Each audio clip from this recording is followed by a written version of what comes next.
2 years ago, European news outlets were calling it one of the biggest mysteries of our time. But this year, it's one step closer to being solved: the Nord Stream pipeline bombing.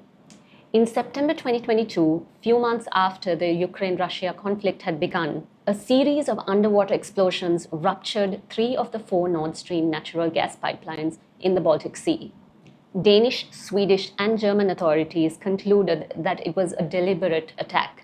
Now, in the immediate aftermath of these explosions, various governments, media agencies, and even experts concluded that it was Russia that had blown up its own pipeline into Europe. They cited the country's history of energy coercion as one of the reasons for this explosion. Russia, of course, denied responsibility and instead accused the US and its allies of the explosion, something that Washington had clearly said was nothing to do with them. But at the time, because of the media and expert narrative, it seemed plausible that it was in fact Russia.